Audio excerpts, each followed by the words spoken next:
ورحمة الله وبركاته. السلام عليكم ورحمة الله وبركاته. بسم الله الرحمن الرحيم. الحمد لله رب العالمين، والصلاة والسلام على رسول الله وعلى آله وصحبه ومن والاه. إن الحمد لله تعالى نحمده ونستعينه ونستغفره ونعوذ بالله من شرور أنفسنا ومن سيئات أعمالنا. من يهدي الله فلا مضل له ومن يضلل فلا هادي له، وأشهد أن لا إله إلا الله وحده لا شريك له، وأشهد أن محمدا عبده ورسوله. اللهم صل وبارك على سيدنا محمد وعلى آله وصحبه ومن اتبعهم بإحسان إلى يوم الدين. اللهم اجعل جمعنا هذا جمعا مرحوما، واجعل تفرقنا منه معصوما، ولا تجعل منا شقيا ولا محروما. آمين. I'm very pleased and delighted for being invited to this gathering. As Allah subhanahu wa ta'ala accept from us, I ask Allah subhanahu wa ta'ala that He gave us the ability to do the a'mal khair. I ask Allah subhanahu wa ta'ala that He forgive all our sins in this Ramadan. Ameen ya Rabbil Alameen. The brother have asked me to give what we call eKhutba these days, but I want to just make some clarification, minor clarification, is that al-khutbah, Jum'ah khutbah has shurut, it has arkan, it has many rules. In our days, these days where we are going through seclusion, even Majma' al-Fiqh or the Amja have sent a fatwa where they said the Imam is allowed to have Jumu'ah. He can broadcast it, but Jumu'ah only apply to the Imam as long as he meets all the requirements of Jumu'ah. That means you have to have minimum three people, and he can do it, and he can perform Jama'ah or Salat Jumu'ah, him and the other individuals. But as far as the individual or the people are watching the Jumu'ah does not apply to them. So basically they have to perform regular Salat, regular Dhuhr, which is a 4 rak'ahs. So I just want to clarify this because there may be some misunderstanding, and I noticed that across a lot of masajid and people are asking these questions. So ask Allah subhanahu wa ta'ala to guide us to the right path. Tonight, since today is supposed to be day 15, so we should be about Juz 15 if you do one Juz per day. So tomorrow should be Juz 16. Juz 16 is you're going to be going through Surah Maryam. So I've chosen Surah Maryam today's topic, and then I'm going to talk about one ayah from Surah Maryam, and it's very related to our event tonight. Surah Maryam, as I always say in my videos in Ramadan, I try to, since this is the month of Quran, trying to show you the little bit about the surah first, because the surah, as you know, the word surah from sur, which is basically a wall. So every surah has its own personality, has its own message, and so forth. And it's good to know what the surah is about from a high level, what we call maqasid al-surah, or themes of the surah. So I want to talk a little bit about Surah Maryam, and I'll have a presentation I'm going to show you, where I'll share you a little bit about some of the gems and amazing thing going on in Surah Maryam. Then I will talk about our ayah, and I'll show you how the ayah is connected to the theme of the surah, or maqasid of the surah. Then we'll go over the lesson from the ayah, and hopefully, inshallah, we'll take something out of today's khatira. Surah Maryam is Surah Makki, and when I say Surah Makki, there are two different types of Quranic. There is Quranic Makki, and then there's Quranic Madani. Quranic Makki is the Quran that was revealed prior to the migration of the Prophet ﷺ to Medina. That Quranic, it has a different style. Its style of that Makki, typically, it focuses on Aqidah, it focuses on Yawm al-Akhirah, it focuses on Jahannam al-Nar, it focuses on human creation, and so forth. It's very focused on Aqidah. Quran Madani is different. Quran Madani, it has a lot of content of Islamic law. It talks about, it has also munafiqeen, hypocrite, because hypocrite were not in Mecca arena, it was in Medina. So Surah Maryam is Surah Madani, so Mecca, afwan, Surah Mecca. So we're going to see a lot of the Aqidah topic, especially Tawheed in this Surah. Surah Maryam, it was revealed to refute the idea that Allah subhanahu wa ta'ala has a son who's supposed to be Jesus alayhi salam. He cannot be his son. And this surah has one of the key discussion about that. Said Tbaini, rahimahullah, in Fi Dilal al-Quran, he said this surah has one of the theme, according to him, is Tawheed. It also talk about Tawheed of the prophets, Ibrahim, Ishaq, Yaqub, and so forth. The other theme I would say in this surah is it discussed some of the group successors made of Banu Israel who came after their prophet, and they spread the idea that Jesus is son of Allah subhanahu wa ta'ala. And this idea was carried on to the Christian all the way to our time now. And that's going to be our topic tonight. The third theme of the surah, it also has illustration of and imageries of the hereafter punishment of the polytheist and disbeliever, especially those who declined or rejected the resurrection. And the reason why this surah addressed that, as I said earlier, it's a surah Mecca. During Mecca time, people of Quraysh refused the Ba'th, Yawm al-Ba'th. They refused resurrection. So this is the reason why this surah also addresses the topic of resurrections. The fourth theme of the surah, there's a word Rahmah ar-Rahman combined together about 16 times. Rahmah ar-Rahman. So, and this is the only surah that has this heavy content of mercy, Allah subhanahu wa ta'ala. And some ulama, like Imam Baqai, he's the one who wrote the book Nadr Durar fi Tanasub al-Ayat wal-Suwar. He's a great mufassir, where he said this surah has mercy because mercy of Allah subhanahu wa ta'ala have pretty much extend over everything. And you can see that the mercy of Allah subhanahu wa ta'ala it was bestowed in Zakaria alayhi salam, where he provided him a child, Yahya. And there's many cases in the surah that where rahmah it was illustrated. The other thing about this surah, number 5, it illustrates the supreme goal of asking Allah subhanahu wa ta'ala for a child.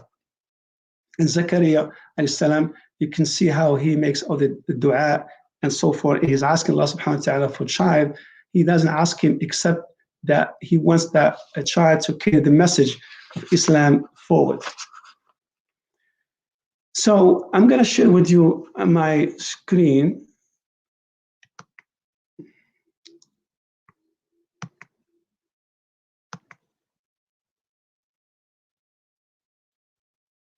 Okay.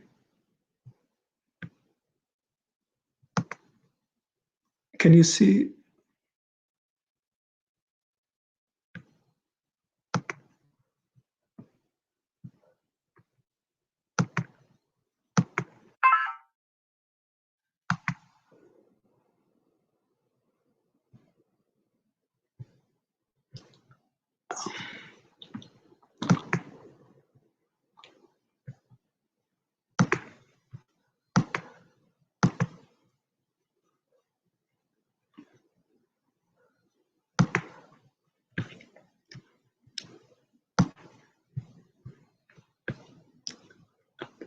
Entire screen.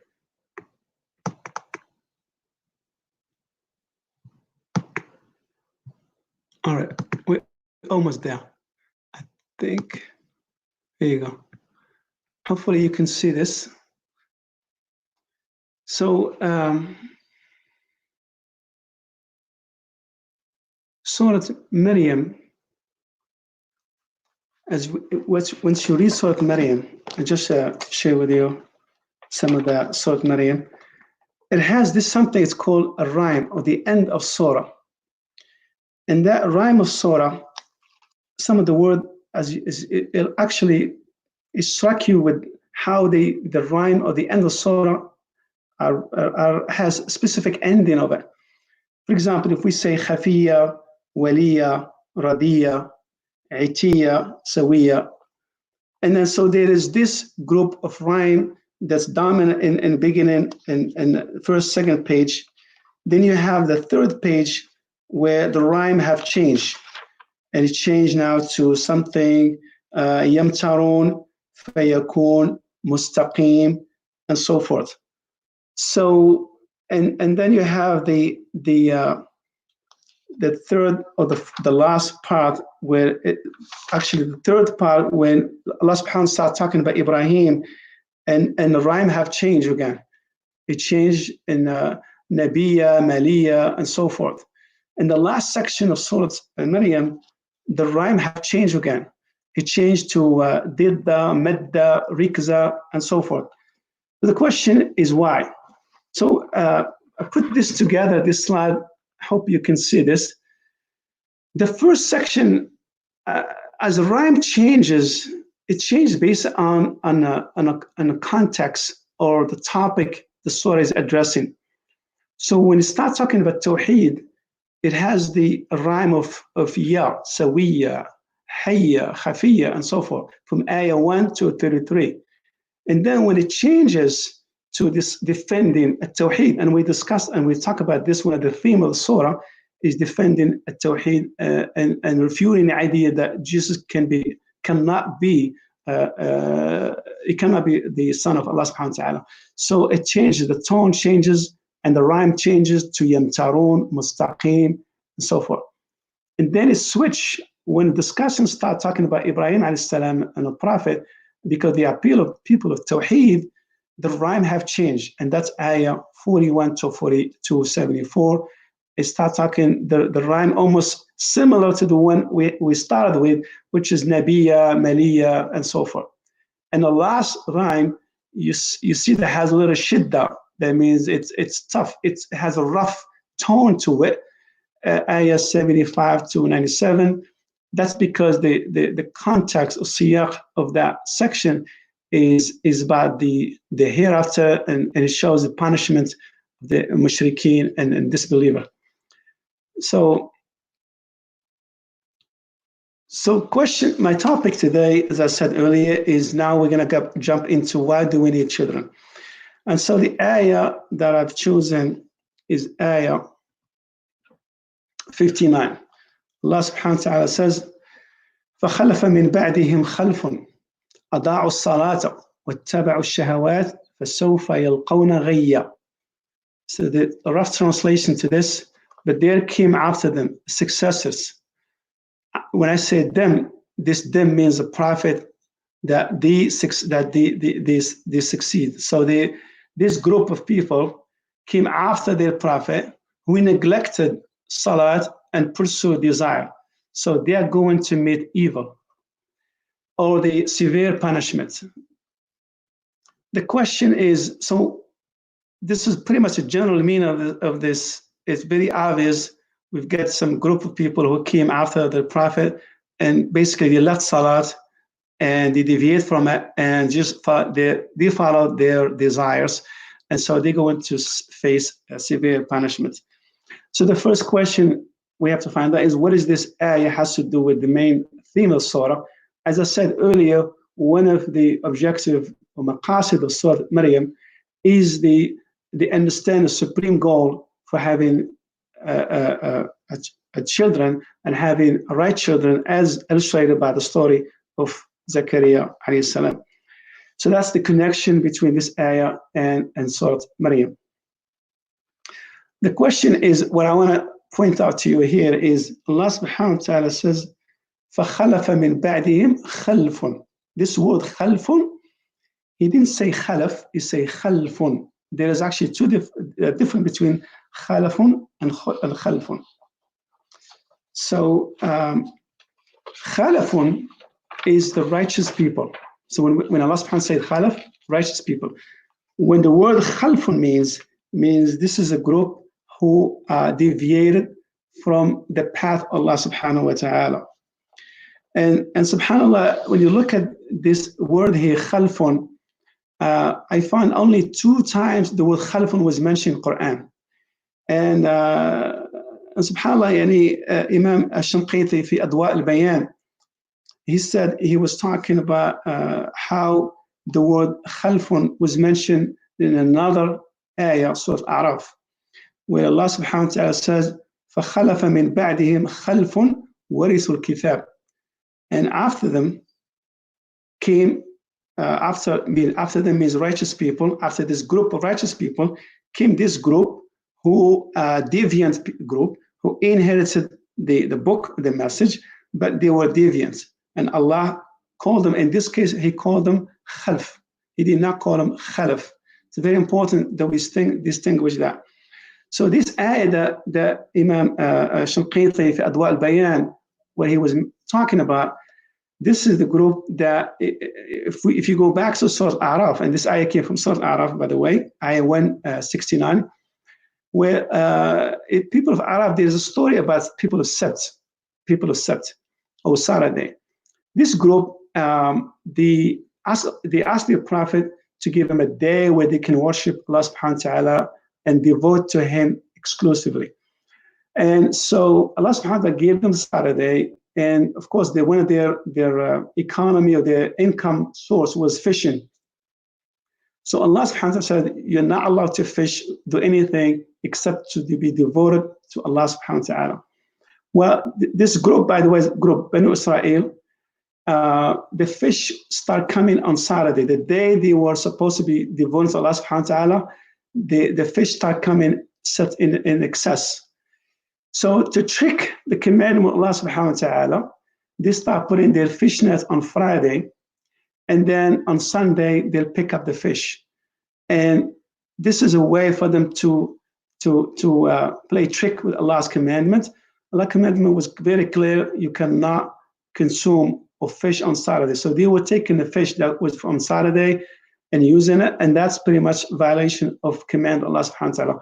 I have a separate video on that, but what I'm going with this. After this group of people set, came people of righteous people, this Salihin. Then after this righteous people, then came this group that Allah subhanahu wa ta'ala mentioned in Surah Araf, فَخَلَفَ مِن بَعْدِهِمْ خَلْفٌ وَرِثُوا الْكِتَابِ. This group that came after them, after the righteous people, they came and they were deviant, and Allah subhanahu wa ta'ala gave them the book, but beside that, they didn't do it. So they were completely deviant. The point for what I'm trying to say is the word khalfun, it's clearly these 2 ayat, it support each other, that khalfun is deviant group. So the Surah Maryam, this ayah, what it's trying to tell us, and based on what we'll talk about as far as the theme of the surah, that is the ultimate goal from us when we ask Allah subhanahu wa ta'ala for children. We should ask them that they are righteous children. But the ultimate goal is that they carry the message. As Zakaria alayhi salam, he asked about a child, Allah subhanahu wa ta'ala gave him Yahya alayhi salam. So the first priority for us, as we are living in the US here, and I've discussed this back in Surah Al-Baqarah with Allah subhanahu wa ta'ala, the entire Surah Al-Baqarah, one of the maqsad of Surah is al-istikhlaf. That means we are being given to be khulafa on this earth, to carry the message of Allah subhanahu wa ta'ala. And I've explained that in another lecture, how Banu Israel was given he gave them the message, and they failed carrying that message, and then that message was given eventually to us. The first is Ibrahim alayhi salam. Of course, he built the Kaaba, and Rasul inherited the Kaaba, and the whole story about Kaaba direction from how it was now we pray to the Kaaba, just so we can associate ourselves from Bani Israel, that we are the chosen ummah of this planet, that we are the one khulafa, we are the one have to be carry this message. And Allah subhanahu wa ta'ala clearly says, وَمَا خَلَقْتُ الْجِنَّ وَالْإِنسَ إِلَّا لِيَعْبُدُونَ. Allah subhanahu wa ta'ala did not create us except to worship Him. That's ultimately the goal. if that's ultimately the goal of us being on this earth, then we expect to have a children that carry the same message, that carry that Islam forward. And subhanallah, and a lot of us wants to have, mashallah, engineer, doctors. That's nothing wrong with that. But they can be engineer, they can be doctor, they can be, we're not asking our children to be faqih or imams. We're asking is to carry life as, but within a circle of Islam, and put the priority of passing the message, carrying that risala as a first priority. And subhanAllah, I was reflecting the other day on Surah Yusuf, and how Yusuf alayhi salam, when he went to the jail with the two youth, and the youth asked him to interpret their dream, and he didn't just give him a dream. He started talking about how Allah subhanahu wa ta'ala gave him that dream. He gave him that dream. And then after that, he started asking him about, أَأَرْبَابٌ خَيْرٌ أَمِ اللَّهِ. And he started asking him, he just challenging him. Does it make sense to have multiple God than have one God? And then he started diving into a da'wah before he explained their dreams. And so if you read that surah, subhanAllah, the style how Yusuf went by explaining the interpreted dream, the first thing he did, his priority was da'wah, to carry the message. Then he started talking about interpreting the dream. So the point from this ayah, subhanAllah, is, and as we go into this seclusion and all the difficulty we're going through, ask Allah subhanahu wa ta'ala that He remove this calamity from us, and then He restore our life. But at the end of the day, we're all stuck in our house. We still have a duty to our children. We have to raise them properly.